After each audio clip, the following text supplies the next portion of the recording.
அனைவருக்கும் இனிய காலை வணக்கம் மற்றும் ஒரு ஞாயிறு பொழுது உங்கள் அனைவரையும் மக்கள் சேவை நிகழ்ச்சியினூடாக சந்திப்பதில் மகிழ்ச்சி அடைகின்றோம். இந்த வார மக்கள் சேவை நிகழ்ச்சியிலும் உங்களுக்கு பயனுள்ள ஒரு விடயத்தை பற்றி உங்களை தெளிவுபடுத்துகின்ற விடயமாக மக்கள் சேவை நிகழ்ச்சி அமைய இருக்கிறது. குறிப்பாக நோயற்ற வாழ்வே குறையற்ற செல்வம் அப்படின்னு சொல்லுவாங்க. நாங்கள் எவ்வளோ தான் வசதியாக இருந்தாலும் எவ்வளோ தான் படிச்சிருந்தாலும் நோய் இல்லாமல் இருக்கிற ஒரு வாழ்க்கை தான் முழுமை பெறுகின்ற ஒரு வாழ்க்கையாக அமையும் அப்படின்றது பொதுவான ஒரு கருத்து. அந்த வகையில் இந்த வாரம் நாங்கள் பேச போகிற விஷயமும் அவ்வாறானது ஒரு விடயத்தோடு தொடர்புபட்டதாகவே அமைகின்றது. மலேரியா சம்பந்தமான விடயங்களையும் அது சம்பந்தமான வரலாற்றையும் அது சம்பந்தமான தெளிவுபடுத்தலையும் உங்களுக்காக வழங்க இருக்கணும். அதுபோல் சில நோய் எதிர்ப்பு நடவடிக்கைகள் பற்றியும் நாங்கள் பேச இருக்கின்றோம். இந்த வாரம் எங்கள் கலையகம் வந்திருக்கின்றார் உலக சுகாதார ஸ்தாபனத்தின் தேசிய சுகாதார நிபுணர் டாக்டர் ஜனகன் நவரத்ன சிங்கம். வணக்கம். வணக்கம். குறிப்பாக இலங்கையை பொறுத்த வரைக்கும் மலேரியா முற்றாக ஒழிக்கப்பட்டு 3 ஆண்டுகள் நிறைவடைகின்ற நிலையில் முற்றாக ஒழிக்கப்பட்டு 3 ஆண்டுகள் நிறைவடைகின்ற நிலையில் மலேரியா இல்லாத நாடு அப்படின்ற ஒரு அங்கீகாரத்தை பெறப்போகின்ற வருடமாக இந்த வருடம் அமையப் போகின்றது. அதனையொட்டியும் இந்த விடயத்தை நாங்கள் பேசலாம் அப்படின்னு சொல்லி முடிவு பண்ணியிருக்கிறோம். டாக்டர், நீங்கள் சொல்லுங்கள், எவ்வாறான ஒரு நடவடிக்கையின் மூலமாக மலேரியா ஒழிக்கப்பட்டது? மலேரியா பற்றி முதல்ல நாங்கள் ஒரு சிறிய தெளிவுபடுத்தலை மக்களுக்கு கொடுக்கலாம். எங்களுக்கு தெரியும், மலேரியா நோயானது ஒரு பாரசைட் அல்லது ஒட்டுண்ணி மூலம் பரவுகின்றது. பிளாஸ்மோடியம் என்று சொல்லப்படுகின்ற ஒரு ஒட்டுண்ணி மூலமாக இது பரவுகின்றது. இந்த பிளாஸ்மோடியமானது பொதுவாக ஒரு நோயாளியில் இருக்கும் இடத்திலே அவருக்கு மலேரியா நோய் ஏற்படுகின்றது. இந்த பிளாஸ்மோடியம் எவ்வாறு அந்த நோயாளிக்கு வருகின்றது என்று நாங்கள் பார்ப்போமானால் நுளம்பு மூலமாகத்தான் இந்த ஒட்டுண்ணியானது எடுத்து செல்லப்படுகின்றது. குறிப்பாக அனோஃபிலிஸ் என்று சொல்லப்படுகின்ற ஒரு வகை நுளம்பு மூலமாகத்தான் இந்த நுளம்பானது ஒரு மலேரியா நோயாளிக்கு சென்று கடிக்கின்ற போது அந்த மலேரியா ஒட்டுண்ணி பாரசைட் என்று சொல்வார்கள், அது அந்த நுளம்பினுக்குள் செல்வதற்கான வாய்ப்பு இருக்கின்றது. பின்பு அதே நுளம்பு வேறொரு சுகதேகி ஒருவரை சென்று கடிக்கின்ற போது அந்த சுகதேகியின் உள்ளே இந்த ஒட்டுண்ணி செல்கின்ற காரணத்தினாலே அவருக்கு மலேரியா நோய் வருகின்றது. எங்கள் எல்லோருக்கும் இப்போது உள்ள பலருக்கு இலங்கையிலே மலேரியா இருப்பது பற்றியே தெரியாமல் இருப்பார்கள். ஏனென்றால் பல ஆண்டுகளாக எங்களுடைய நாட்டிலே மலேரியா நோயாளிகளின் எண்ணிக்கை குறைந்து வந்து இப்போது 2012ஆம் ஆண்டு அக்டோபர் மாதம் தான் கடைசியாக இலங்கையிலே தொற்று ஏற்பட்ட ஒரு மலேரியா நோயாளி இனம் காணப்பட்டார். 2012ஆம் ஆண்டுக்கு பின்பு மலேரியா நோய் இலங்கையிலே இல்லை என்று பொருட்பட நான் கூறவில்லை. ஏனென்றால் வேறு நாடுகளில் இருந்து மலேரியாவை கொண்டு வருகின்ற நோயாளர்கள் இலங்கைக்கு வருகின்ற வாய்ப்பு இருக்கின்றது. உதாரணமாக இலங்கையர் ஒருவரே குறிப்பாக அவர் இந்தியாவுக்கு செல்லுகின்ற சந்தர்ப்பத்தில் சில வேளைகளிலே இந்தியாவிலே அவருக்கு தொற்று ஏற்பட வாய்ப்பு இருக்கின்றது. அவர் மீண்டும் இலங்கைக்கு திரும்பி வருகின்ற சந்தர்ப்பத்திலே இலங்கையிலே காய்ச்சலோடு வரும்போது நாங்கள் சோதனைகளை பார்க்கின்ற போது அவருக்கு மலேரியா நோய் இருப்பதை காணக்கூடியதாக இருக்கின்றது. ஆனால் 2012ஆம் ஆண்டு அக்டோபர் மாதத்திற்கு பின்பு இலங்கையிலே மலேரியா நோயை ஒருவரும் பெற்றுக்கொள்ளவில்லை. மலேரியா நோய் இல்லாத நாடு அப்படின்ற அங்கீகாரம் பெறுவதற்கு 3 ஆண்டுகள் அந்த நாட்டில் நோய் இல்லாத பதிவுகள் இருக்க வேண்டும். இலங்கை இப்போது அந்த விண்ணப்பத்தை இப்போது 2012ஆம் ஆண்டு அக்டோபர் மாதத்திலே இறுதி நோயாளி அடையாளம் காணப்பட்டார் என்றால் இப்போது கிட்டத்தட்ட 3 ஆண்டுகளுக்கு மேலாக கிட்டத்தட்ட 3.5 ஆண்டுகள் ஆகின்றது இலங்கையிலே மலேரியா நோயாளி இலங்கையிலே அவர் தொற்றை பெற்றுக்கொள்ளவில்லை. ஆகவே உலக சுகாதார ஸ்தாபனத்தை வரையிலே ஒரு நாட்டிலே 3 ஆண்டுகளுக்கு மேலாக தொற்று இல்லாத பட்சத்திலே அந்த நாடு மலேரியா இல்லாத நாடு என்ற ஒரு சான்றிதழை பெற்றுக்கொள்வதற்கான வாய்ப்பு அந்த நாட்டுக்கு இருக்கின்றது. ஆகவே இப்போது இலங்கை அதற்கான விண்ணப்பத்தை செய்திருக்கின்றது.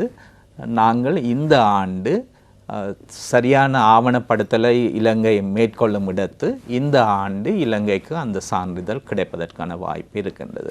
ஆகவே ஒரு நாடு அபிவிருத்தி அடைந்த நாடாக அல்லது அபிவிருத்தியின் பாதையில் வேகமாக நடைபோட வேண்டுமானால் இவ்வாறான நோய்கள் முற்றாக இல்லாதொழிக்கப்பட வேண்டும். நிச்சயமாக குறிப்பாக இந்த மலேரியா நோய் இல்லாதொழிக்கப்பட்டது மிக பெருமையான விடயமாகவும் சுகாதாரத்துறைக்கு கிடைத்த ஒரு வெற்றியாகவும் நாங்கள் கருதலாம். அதனால தான் மக்களோட இந்த விஷயங்களை பேசணும் அப்படின்னு நாங்கள் முடிவு பண்ணினோம்.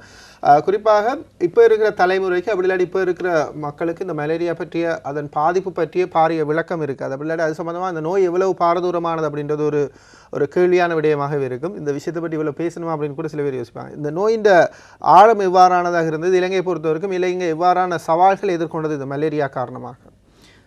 இலங்கை வந்து எங்களுக்கு தெரியும் வெப்ப வலய ட்ராபிக்கல் கண்ட்ரிஸ் என்று கூறுவார்கள். வெப்ப வலய நாடுகளிலே இலங்கை ஒன்றாக அமைகின்றது. குறிப்பாக இந்த நாடுகளிலே மலேரியா நோய், அதிலும் இலங்கையை பொறுத்தவரையிலே கிட்டத்தட்ட ஒரு 75-100 ஆண்டுகளுக்கு முன்பாக இந்த மலேரியாவின் பாதிப்பு பெரிய அளவிலே இருந்தது.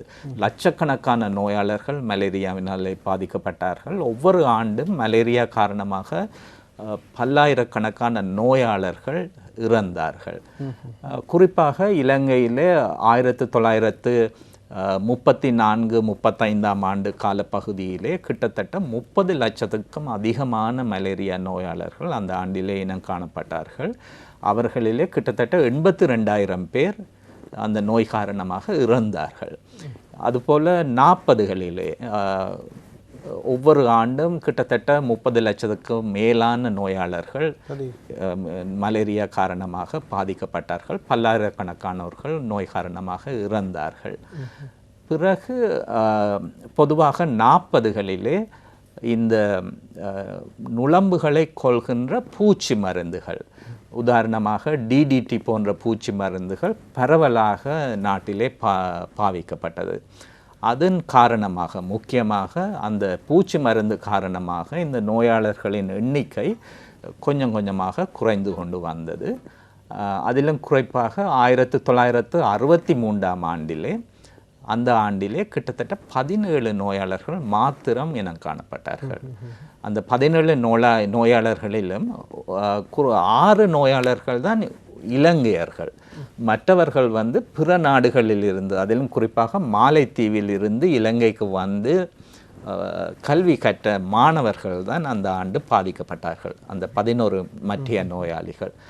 ஆனால் 63க்கு பிறகு மீண்டும் இந்த நோயினுடைய தாக்கம் பலமாக ஏற்பட்டு, அதிலும் குறிப்பாக ஒரு 3-4 ஆண்டுகளிலேயே கிட்டத்தட்ட 5 லட்சம் 6 லட்சம் நோயாளர்கள் ஆண்டுதோறும் இனம் காணப்பட்டு படிப்படியாக இந்த நோயாளர்களின் எண்ணிக்கை கூடிக்கொண்டு போய் கிட்டத்தட்ட 2000 ஆண்டளவிலே மீண்டும் இலங்கையிலே இந்த நோயாளர்களின் எண்ணிக்கை கொஞ்சம் கொஞ்சமாக குறைய தொடங்கினது.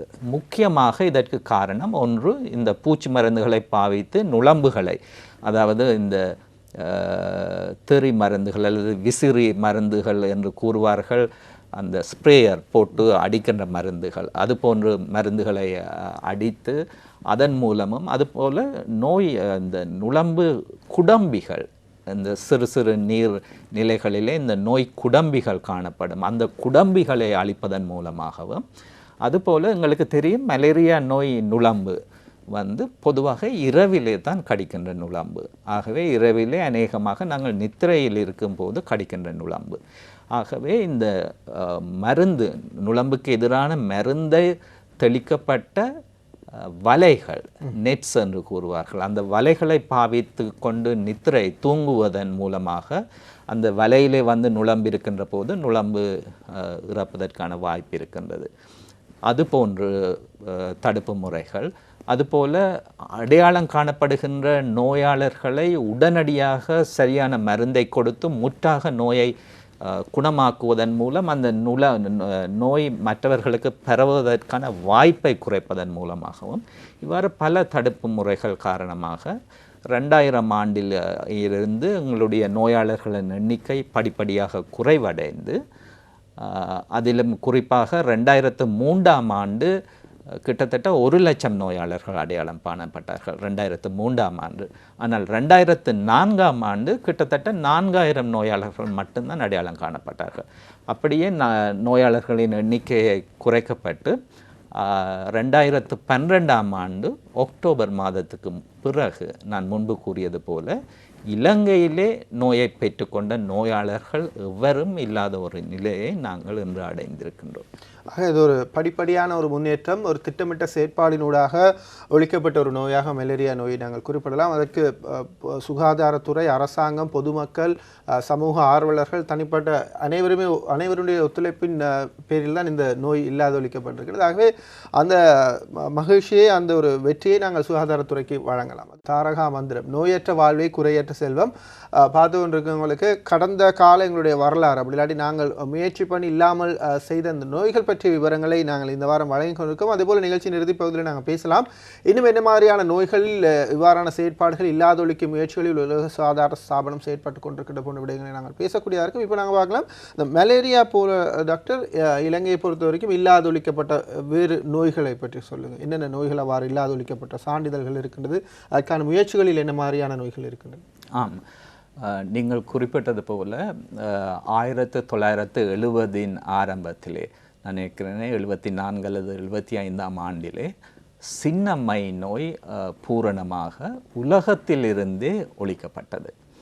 அந்த சின்னம்மை நோயானது இறுதி நோயாளிகள் சோமாலியா நாட்டிலும் பங்களாதேஷ் நாட்டிலும் தான் அடையாளம் காணப்பட்டார்கள். அந்த 70களின் பின்பு அந்த சின்னம்மை நோயானது முற்றாகவே உலகத்திலிருந்தே ஒழிக்கப்பட்டு விட்டது. அதிலும் குறிப்பாக இந்த சின்னம்மை நோய் ஒழிப்புக்கான முக்கிய காரணமாக அமைவது தடுப்பு மருந்து.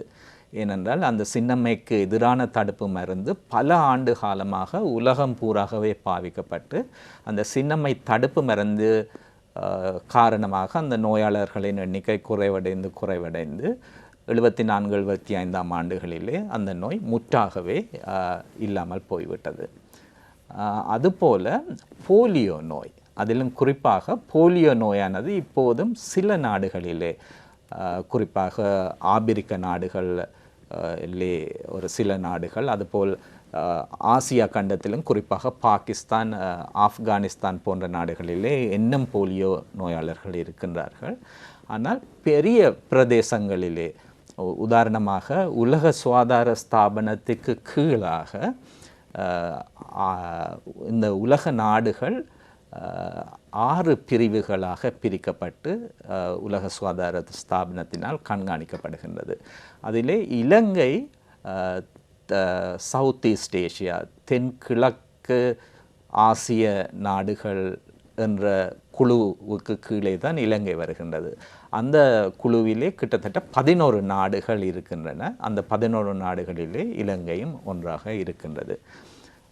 இந்த தென்கிழக்கு ஆசிய நாடுகளிலே போலியோ நோய் 2014ஆம் ஆண்டிலே அறிவிக்கப்பட்டது. முற்றாகவே போலியோ நோய் இந்த பிராந்தியத்தில் இருந்து அகற்றப்பட்டு விட்டது. ஆனால் இப்போதும் சில ஆசிய நாடுகளிலே இருக்கின்றது. நான் ஏற்கனவே கூறியது போல ஆப்கானிஸ்தான், பாகிஸ்தான் நாடுகளிலே போலியோ இருக்கின்றது. ஆகவே அது ஒரு பெரிய சாதனை. குறிப்பாக உலக சுகாதார ஸ்தாபனத்தின் இந்த தென்கிழக்கு ஆசிய நாடுகளிலே இது ஒரு நிகழ்த்தப்பட்ட ஒரு பெரிய சாதனை என்று தான் நாங்கள் குறிப்பிட வேண்டும். அதுபோல இப்போது இலங்கையிலிருந்து, குறிப்பாக அதிலும் எங்களுக்கு தெரியும் இந்த வெப்ப வலய நாடுகளை பொறுத்தவரையிலே இலங்கையிலே இந்த மலேரியா ஒழிக்கப்பட்டது ஒரு பெரிய சாதனை என்றே கூற வேண்டும். ஏனென்றால் வெப்ப வலய நாடுகளிலிருந்து மலேரியா நோயை இல்லாமல் செய்வது மிகவும் கஷ்டமான ஒரு விஷயம். ஏனென்றால் குளிர் வலய நாடுகளிலே நுளம்பு காண்பது அரிது. அந்த நாடுகளிலே நாங்கள் எளிதாக மலேரியாவை இல்லாமல் செய்யலாம். ஆனால் ஒரு வெப்ப வலய நாட்டிலிருந்து மலேரியா இல்லாமல் செய்வது என்பது இலங்கையை பொறுத்தவரையிலே ஒரு பெரிய சாதனை. அதை நாங்கள் சாதித்திருக்கின்றோம். அதுபோல குறிப்பாக இந்த ஆண்டிலே நாங்கள் நம்புகின்றோம் யானைக்கால் நோய் ஒரு பொது சுகாதார பிரச்சனை இல்லை என்று இலங்கையில் அறிவிக்க முடியும் என்ற நம்பிக்கை எங்களுக்கு இருக்கின்றது. இந்த ஆண்டிலே அதை செய்யக்கூடியதாக இருக்கும். அதுபோல் 95களிலே இலங்கையிலே லெப்ரசி அதாவது குஷ்டரோகம் நோய் ஒரு பொது சுகாதார பிரச்சனை இல்லை என்று நாங்கள் அறிவித்திருக்கின்றோம். ஆகவே அது ஒரு பெரிய சாதனை. அதுபோன்று படிப்படியாக இந்த தடுப்பு மருந்துகள் மூலம் தடுக்கக்கூடிய நோய்கள், அதுபோல் வேறு சில நோய்களையும் நாங்கள் இலங்கையில் இருந்து அந்த நோயினுடைய பாதிப்பு இல்லை அல்லது அந்த நோய் ஒரு பொது சுகாதார பிரச்சனை இல்லை என்று அறிவிக்கக்கூடியதாக இருக்கும். இது இலங்கையை பொறுத்தவரையில் மிகவும் ஒரு பெரிய சாதனை. பொதுவாக இலங்கை போன்ற ஒரு அபிவிருத்தி அடைந்து வரும் நாடு இது போன்ற பல சாதனைகளை இந்த சமீப காலத்திலே செய்தது உண்மையிலே பெருமைக்குரிய ஒரு விஷயம். அதுபோல் டாக்டர், நீங்கள் அரசாங்கம் அல்லது உலக சுகாதார ஸ்தாபனம் பொது அமைப்புகளுடைய பங்களிப்பு இந்த மாதிரியாக நோயை இல்லாதொழிப்பதில் பெரும் பங்கு வைத்தாலும் கூட ஒவ்வொரு தனிப்பட்ட மனிதரும் இதற்குரிய பங்களிப்பை வழங்க வேண்டும். எவ்வாறு இலங்கையை பொறுத்த வரைக்கும் அதுக்குரிய வரவேற்பு இருக்கிறது? எவ்வாறு அவர்களை தெளிவுபடுத்துகின்றீர்கள்? என்ன மாதிரியான முயற்சிகள் எடுக்கின்றீர்கள்? அவர்களை விழிப்புணர்வடைய செய்யும் நடவடிக்கைகள் என்னவாக இருக்கின்றது? இலங்கையை பொறுத்தவரையில் எங்களுக்கு தெரியும், இலங்கையில் கல்வி அறிவு கிட்டத்தட்ட 100%. கிட்டத்தட்ட எல்லோருக்குமே எழுத வாசிக்க தெரியும். இது ஒரு பெரிய சாதனை. அதிலும் குறிப்பாக எங்களுடைய பெண்கள், அதிலும் தாய்மார்கள் நிறைய கல்வி அறிவு அவர்களுக்கு இருக்கின்றது. அவர்களை பொறுத்தவரையிலே சுகாதாரம் சம்பந்தமான எந்த ஒரு முயற்சியை அரசாங்கம் எடுத்தாலும் அவர்கள் வரவேற்கின்ற இயல்பு குணப்பாங்கு அவர்களுக்கு இருக்கின்றது. அது உண்மையிலே இலங்கையை பொறுத்தவரையிலே ஒரு பெருமைக்குரிய விஷயம். ஆகவே அவர்களை பொறுத்தவரையிலே உதாரணமாக ஒரு புதிய தடுப்பு மருந்தை நாங்கள் அறிமுகம் செய்தும் போது கூட எங்களுக்கு தெரியும், அந்த சிறு பிள்ளைகளுக்கு நாங்கள் தடுப்பு மருந்தை கொடுக்கின்றோம். ஒரு புதிய தடுப்பு மருந்தை நாங்கள் அறிமுகப்படுத்தி ஒரு சிறு காலத்துக்குள்ளேயே அந்த கவரேஜ், அதாவது அந்த தடுப்பு மருந்தை பெற்றுக்கொள்பவர்களின் எண்ணிக்கை கிட்டத்தட்ட 100% நாங்கள் சாதித்து விடுவோம். மற்ற நாடுகளிலே அப்படியான ஒரு நிலைமை இல்லை. ஒரு மருந்தை அறிமுகப்படுத்தும் இடத்து அதை அவர்கள் ஏற்றுக்கொள்வதற்கு பல ஆண்டு காலம் எடுக்கும். முதலிலே அந்த மருந்தை அந்த நாடு முழுவதும் கொண்டு போய் விநியோகிப்பதே ஒரு கஷ்டமான விஷயம். ஆனால் இலங்கையை பொறுத்தவரையில் இலங்கை ஒரு சிறிய நாடாக இருப்பதும் ஒரு நல்ல ஒரு விஷயம். நாங்கள் உடனே அந்த நோயினுடைய அந்த மருந்தினுடைய கவரேஜ் என்று கூறுவார்கள், மருந்து பாவிக்கின்றவர்களின் வீதத்தை உடனடியாக எங்களால் கிட்டத்தட்ட 100% கொண்டு வரக்கூடியதாக இருக்கும். ஸோ இது போன்ற பல அனுகூலமான விஷயங்கள் இருக்கின்ற காரணத்தினாலே இலங்கையினாலே இவ்வாறான சாதனைகளை செய்யக்கூடியதாக இருக்கின்றது. ஆகவே எங்கள் மக்களுக்கான தெளிவுபடுத்தல்களை நாங்கள் சரியான முறையில் செய்கின்ற போது அவற்றை ஏற்றுக்கொள்கின்ற மனப்பக்குவம் மக்களுக்கு இருக்கின்றது. ஆகவே எங்கள் பக்கம் இருக்கின்றது, அவற்றை தெளிவாக மக்களுக்கு எடுத்து கூற வேண்டிய விடயம்.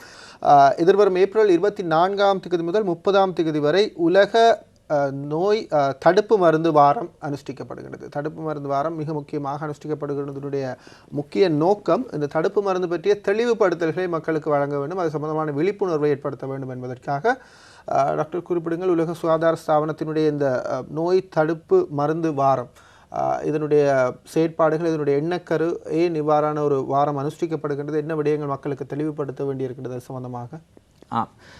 எங்களுக்கு தெரியும், தடுப்பு மருந்துகள் குறிப்பாக அதிலும் குழந்தை பருவம் அல்லது சிறு பிள்ளை பருவத்திலே இந்த தடுப்பு மருந்துகள் கொடுக்கப்படுகின்றன. இந்த தடுப்பு மருந்துகள் கொடுப்பதை தான் முக்கியமான ஒரு யுத்தி அல்லது ஸ்ட்ராட்டஜி என்று கூறுவார்கள் ஆக கொண்டு சில நோய்களையே நாங்கள் இல்லாமல் செய்திருக்கின்றோம். உதாரணமாக சின்னம்மை நோய், ஸ்மால் பாக்ஸ், அதை இல்லாமல் செய்ததுக்கான முக்கியமான காரணம் இந்த தடுப்பு மருந்தை நாங்கள் எல்லோரும் குழந்தைகளுக்கும் கொடுத்ததன் காரணமாக. அதுபோல் போலியோ நோயை இல்லாமல் செய்திருக்கின்றோம். ஆகவே இந்த வாரத்தின் போது எங்களுடைய உலக சுகாதார ஸ்தாபனத்தை பொறுத்தவரையிலே எங்களுடைய முக்கிய குறிக்கோள் மக்களிடையே இந்த தடுப்பு மருந்து பற்றிய ஒரு விழிப்புணர்வை ஏற்படுத்த வேண்டும். பொதுவாக குறிப்பாக இலங்கையை பொறுத்தவரையிலே இப்படியான ஒரு தேவை எங்களுக்கு பெரிய ஒரு தேவை இருக்கின்றது என்று கூற முடியாது. ஏனென்றால் எங்களுடைய மக்களை பொறுத்தவரையிலே தடுப்பு மருந்துகள் பற்றிய ஒரு பெரிய விழிப்புணர்வு எங்களுடைய மக்களுக்கு இருக்கின்றது. ஆனால் சில நாடுகளை பொறுத்தவரையிலே அங்கே சில பகுதிகளுக்கு சில தடுப்பு மருந்துகள் சென்றடைவதே மிகவும் கஷ்டமான விஷயம். போக்குவரத்து காரணமாக அல்லது இந்த தடுப்பு மருந்துகள் சரியான வெப்பநிலையில் எடுத்து செல்லப்பட வேண்டும். அந்த வெப்பநிலை சரியான முறையிலே பாதுகாக்கப்பட வேண்டும். குறிப்பாக நாங்கள் கொடுக்கின்ற பல தடுப்பு மருந்துகள் 8 பாகை செல்சியஸுக்கு கீழே அதன் வெப்பநிலை இருக்க வேண்டும். அந்த வெப்பநிலையை தாண்டும் இடத்து அந்த தடுப்பு மருந்தினுடைய வீரியம் இல்லாமல் போய்விடும். ஆகவே அந்த குறித்த வெப்ப நிலையிலே அந்த தடுப்பு மருந்தை ஒரு மத்திய ஸ்தானத்தில் இருந்து ஒரு தூர உள்ள ஒரு இடத்துக்கு எடுத்து செல்வதே பல நாடுகளிலே பிரச்சனையான ஒரு விஷயம். நாங்கள் அந்த விடயங்களை பொறுத்தவரையிலே இலங்கை யுத்த காலத்தின் போது கூட நாங்கள் பெருமைப்பட்டு கொள்ளக்கூடிய விஷயம், எங்களுடைய தடுப்பு மருந்து சேவை பெரிய அளவிலே பாதிக்கப்படவில்லை. யுத்த பகுதிகளான வடக்கு கிழக்கு மாகாணங்களில் கூட எங்களால் எல்லோருடைய ஒத்துழைப்பு காரணமாக இந்த தடுப்பு மருந்து சேவையை சரியான முறையில் எடுத்து செல்லக்கூடியதாக இருந்தது. ஆகவே இந்த ஏப்ரல் மாதத்திலே நீங்கள் குறிப்பிட்டது போல இந்த வாரத்திலே இந்த தடுப்பு மருந்துகளை பற்றிய ஒரு விழிப்புணர்வை மேலும் மக்களுக்கு கொண்டு வரும் முகமாக நாங்கள் இந்த தடுப்பு மருந்து வாரத்தை கொண்டாடுகின்றோம். குறிப்பாக இலங்கை பொறுத்த வரைக்கும் இந்த குழந்தைகளுக்கு என்னென்ன மாதிரியான தடுப்பு மருந்துகள் கொடுக்கப்படுகின்றது, இந்த காலப்பகுதியில் எந்த வயதுகளில் இவை கொடுக்கப்படுகின்றது டாக்டர்? எங்களுக்கு தெரியும், குழந்தை பிறந்த உடனேயே பிசிஜி என்று சொல்லப்படுகின்ற காச நோய்க்கு எதிரான தடுப்பு மருந்து வழங்கப்படுகின்றது. அது பொதுவாக குழந்தை பிறந்து 24 மணித்தியாலங்களுக்கு உள்ளாக அந்த மருந்து வழங்கப்பட வேண்டும். அதுபோல் 2 மாதம் குழந்தைக்கு 2 மாதம் வயது வந்தவுடன் பென்டாவலண்ட் என்று சொல்லப்படுகின்ற 5 நோய்களுக்கு எதிரான ஒரு தடுப்பு மருந்து வழங்கப்படுகின்றது. 5 நோய்கள் என்று சொல்லும்போது டிபிடி என்று சொல்லுவார்கள், அதாவது ஏற்பு வலி, தொண்டை கரப்பன், குக்கல் போன்ற நோய்களுக்கு எதிராகவும், அதுபோல் ஹிப் என்று சொல்வார்கள், ஹீமோஃபிலஸ் இன்ஃப்ளூயன்ஸா என்று சொல்லப்படுகின்ற ஒரு ஹீமோஃபிலஸ் என்று சொல்லப்படுகின்ற ஒரு பாக்டீரிய நோய்க்கு எதிரான தடுப்பு மருந்து போன்ற தடுப்பு மருந்துகள் 2ஆம் மாதத்திலே வழங்கப்படுகின்றது. அதுபோல் 4ஆம் மாதத்திலே மீண்டும் அந்த தடுப்பு மருந்து வழங்கப்படுகின்றது. இவற்றுடன் ஈரல் அழற்சி அல்லது ஹெப்படைட்டிஸ் பி என்று சொல்லுவார்கள், அந்த நோய்க்கு எதிரான தடுப்பு மருந்தும் வழங்கப்படுகின்றது இந்த 2ஆம் மாதம், 4ஆம் மாதம், 6ஆம் மாதங்களிலே.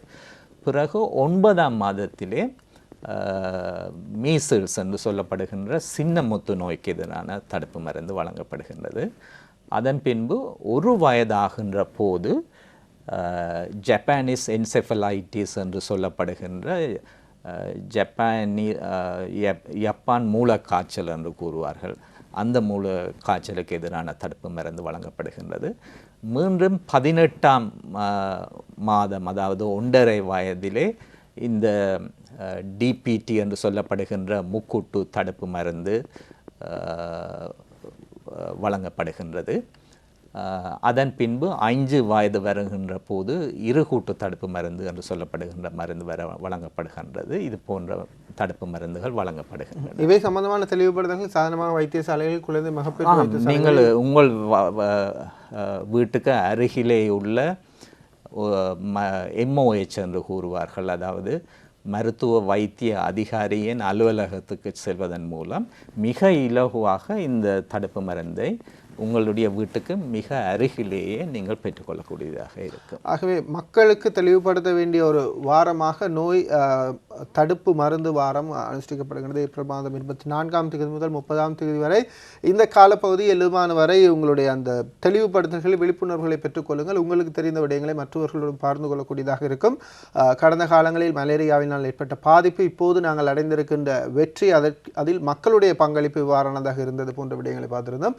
இப்போ பார்த்தீங்கன்னா மக்களுடைய செயற்பாடுகள் இது சம்பந்தமான விழிப்புணர்வு அடைகின்ற போது அந்த நோயை இல்லாதொழிப்பது உலக சுகாதார ஸ்தாபனத்துக்கு, சுகாதாரத்துறைக்கு ஒரு முக்கிய ஒரு பங்களிப்பாக இருக்கின்றது. மக்களுடைய செயற்பாடு அதில் ஆர்வமாக இருக்கின்றது. ஆகவே மக்கள் எப்போதும் இந்த தெளிவுபடுத்தல்களை, விழிப்புணர்வுகளை உள்வாங்கிக் கொண்டு அதன் மூலமாக செயற்படுகின்ற போது இந்த நோய்களை இலகுவாக நாங்கள் எங்களுடைய நாட்டிலிருந்து அகற்றிக் கொள்ளக்கூடியதாக இருக்கும்.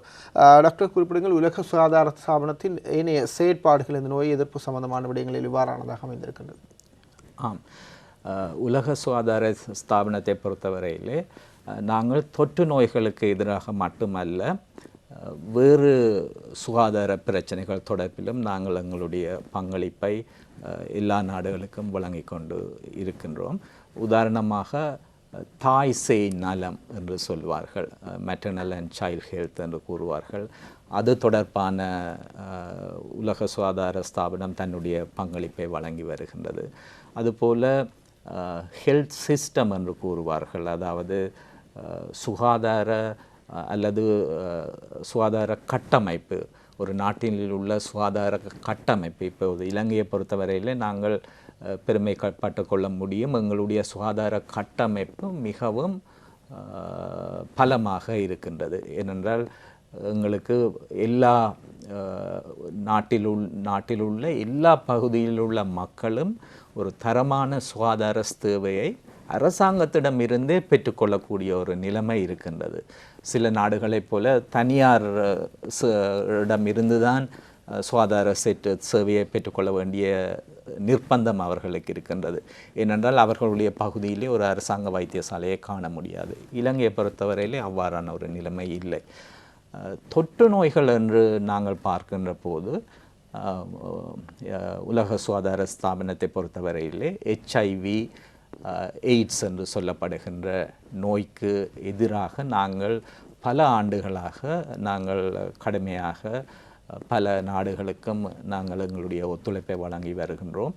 புதிய மருந்துகளை அறிமுகப்படுத்தி இருக்கின்றோம். இப்போது எய்ட்ஸை பொறுத்தவரையிலே அல்லது HIV-யை பொறுத்தவரையிலே முன்பு கூறுவார்கள் இந்த HIV நோயை குணப்படுத்த முடியாது என்று அவ்வாறான ஒரு நிலைமை இல்லை. ஏனென்றால் HIV நோயையும் குணப்படுத்தக்கூடிய மருந்துகள் இப்போது இருக்கின்றது. அதுபோல் காச நோய் என்று கூறுவார்கள். காச நோயும் பல நாடுகளிலே இன்று அது ஒரு பிரச்சனையாக இருந்து கொண்டு இருக்கின்றது. நாங்கள் காச நோய்க்கு எதிரான மருந்துகளை கண்டுபிடித்து பல ஆண்டுகள் சென்றாலும் இன்றும் காச நோய் ஒரு பெரிய பிரச்சனையாக இருக்கின்றது. அதுபோல் மலேரியா இலங்கையை பொறுத்தவரையிலே அது ஒரு பிரச்சனை இல்லை. ஆனால் பல நாடுகளிலே, குறிப்பாக எங்களுடைய அயல் நாடான இந்தியாவிலே மலேரியா ஒரு பெரிய பிரச்சனையாக இருக்கின்றது. நான் ஏற்கனவே கூறினேன், CRO அல்லது தென்கிழக்கு ஆசிய பிராந்தியத்தை பொறுத்தவரையிலே இந்தியா, அதுபோல் மியான்மார் என்று அல்லது பர்மா என்று முந்தி கூறின நாடு, மற்றது இந்தோனேஷியா போன்ற நாடுகளிலே இன்று அது ஒரு பிரச்சனையாக இருக்கின்றது. இவ்வாறு இன்னும் பல நாடுகளிலே மலேரியா ஒரு பிரச்சனையாக இருக்கின்றது. இலங்கையை பொறுத்தவரையிலே இப்போது எங்களுடைய முக்கியமான கடமை மலேரியாவை பொறுத்தவரையில் மலேரியா மீண்டும் இந்த நாட்டுக்குள்ளே அறிமுகமாவதை தடுக்க வேண்டும். ப்ரிவென்ஷன் ஆஃப் ரீஇன்ட்ரடக்ஷன் என்று கூறுவார்கள். மீண்டும் இந்த நாட்டுக்குள்ளே அறிமுகமாவதை தடுக்க வேண்டும். அதுக்கு என்ன மாதிரியான செயற்பாடுகள் டாக்டர் செய்யணும்? நாங்கள் குறிப்பாக இங்கே இப்போது ஒரு 10-15 ஆண்டுகளுக்கு முன்பு லட்சக்கணக்கான நோயாளிகள் இங்கே அடையாளம் காணப்பட்டார்கள். அப்போது நாங்கள் ஒரு 10 நோயாளிகளை அடையாளம் காண தவறினால் அது ஒரு பெரிய பிரச்சனை இல்லை. ஏனென்றால் லட்சக்கணக்கான நோயாளிகள் இருக்கின்ற இடத்திலே ஒரு 10 நோயாளிகளை நாங்கள் தவற விட்டு விட்டோம். ஆனால் இப்போது ஒரு நோயாளியை கூட நாங்கள் அடையாளம் காணாமல் விட முடியாது. ஏனென்றால் அவர் மூலம் நோய் பரவுவதற்கான வாய்ப்பு இருக்கின்றது. ஆகவே சர்வைலன்ஸ் என்று கூறுவார்கள். இந்த நோய் கண்காணிப்பு மிகவும் பலமானதாக இருக்க வேண்டும். ஏனென்றால் ஒரு நோயாளியை கூட நாங்கள் அடையாளம் காணாமல் விட முடியாது. ஆகவே எங்காவது ஒரு நோயாளி ஒரு காய்ச்சலுடன் ஒரு நோயாளி வருகின்ற இடத்து மலேரியாவுக்கான சோதனையும் செய்யப்பட வேண்டும். அதிலும் குறிப்பாக மலேரியா இருக்கின்ற நாடு ஒன்றுக்கு சமீபத்திலே அவர் போய் வந்திருந்தால் கட்டாயமாக அவர் காய்ச்சலோடு வருகின்ற சந்தர்ப்பத்திலே மலேரியாவுக்கான சோதனை செய்யப்பட வேண்டும். மிக முக்கியம். இது போன்ற நடவடிக்கைகளை நாங்கள் எடுக்க வேண்டும். அதுபோல நாட்டிலே மீண்டும் பரவலாக மலேரியா ஏற்படுகின்ற இடத்திலே உடனடியாக எடுக்க வேண்டிய சில நடவடிக்கைகள் இருக்கின்றன. அந்த நடவடிக்கைகளுக்கு நாங்கள் எப்போதும் தயாராக இருக்க வேண்டும். நாங்கள் மலேரியா இல்லை என்று போட்டு மலேரியாவுக்கு எதிரான மருந்துகள் எல்லாவற்றையும் தூக்கி வீசி போட்டு நாங்கள் இருக்க இயலாது. ஏனென்றால் அப்படி மலேரியா வருகின்ற சந்தர்ப்பத்திலே அதற்கு எதிராக உடனடியாக நடவடிக்கை எடுப்பதற்காக எல்லா விஷயங்களிலும் நாங்கள் தயாராக இருக்க வேண்டும். அது போன்ற நடவடிக்கைகளை நாங்கள் எடுக்க வேண்டும். அதுபோல உலக சுகாதார ஸ்தாபனத்தை பொறுத்தவரையிலே நெக்லெக்டட் ட்ராபிக்கல் டிசீசஸ் என்று கூறுவார்கள். அதாவது இந்த உலர் வலய அல்லது வெப்ப நாடுகளிலே காணப்படுகின்ற பொதுவாக முக்கியத்துவம் பெரிதாக கொடுக்கப்படாத நோய்கள் என்று சில நோய்கள் இருக்கின்றன. உதாரணமாக குஷ்டரோகம். இன்று இந்த குஷ்டரோக நோயை நாங்கள் பெரிதாக கவனிக்காமல், ஏனென்றால் பலரை பொறுத்தவரையிலே நாங்கள் நினைத்து கொண்டிருக்கின்றோம் குஷ்டரோகமே இல்லை என்று. ஆனால் இலங்கையிலும் குஷ்டரோக நோயாளிகள் இருக்கின்றார்கள். ஆகவே அந்த போன்ற நோய்களுக்கு நாங்கள் அதுபோல் யானைக்கால் நோய் உடனடியாக நாங்கள் அந்த நோயாளிகளுக்கான பரிகாரம் வழங்கப்பட வேண்டும். அதுபோல் டெங்கி நோய் இலங்கையை பொறுத்தவரையில் மிகப்பெரிய ஒரு பிரச்சனை என்று. அந்த டெங்கி நோய்க்கான தடுப்பு நடவடிக்கைகளை நாங்கள் எடுக்க வேண்டும். ஆகவே அதுபோல் தொற்று நோய்களுக்கு கீழே தான் இந்த தடுப்பு மருந்துகளும் வருகின்றன, நோய்களுக்கு எதிரான தடுப்பு மருந்துகள். ஆகவே அது தொடர்பான குறிப்பாக ஒரு புதிய தடுப்பு மருந்து அறிமுகப்படுத்தும் போது நாங்கள் உலக சுகாதார ஸ்தாபனம் அதிலே பெரிய ஒரு பங்களிப்பை வழங்குகின்றது. ஆகவே இந்த உலக சுகாதார ஸ்தாபனம் சுகாதாரத்துறை வழங்குகின்ற இந்த பங்களிப்புக்கு மேலதிகமாக உங்களுடைய பங்களிப்பும் இருக்க வேண்டும் என்பதற்காகத்தான் இந்த நிகழ்ச்சியினூடாக சம்பந்தமான விடயங்களை தெளிவுபடுத்தியிருந்தோம். இந்த வாரம் கலையகம் எங்களுடைய இந்த சுகாதார சம்பந்தமான தெளிவுபடுத்தல்களை வழங்கின மலேரியா நோய் சம்பந்தமான விளக்கங்களை எங்களுக்கு தெளிவுபடுத்திய உலக சுகாதார ஸ்தாபனத்தின் தேசிய சுகாதார நிபுணர் டாக்டர் ஜனகன் நவரத்ன சிங்கம், உங்களுக்கு எங்களுடைய நன்றிகளை தெரிவிக்கின்றோம். நன்றி. நன்றி. வசந்தம் டிவியோடு தொடர்ந்து இணைந்திருக்கலாம். இந்த வார மக்கள் சேவை நிகழ்ச்சியும் உங்களுக்கு பயனுள்ளதாக இருந்திருக்கும் என்று நம்புகின்றோம். மற்றும் ஒரு நிகழ்ச்சியில் உங்களை சந்திக்கலாம். விடைபெறுகின்றோம். நன்றி, வணக்கம்.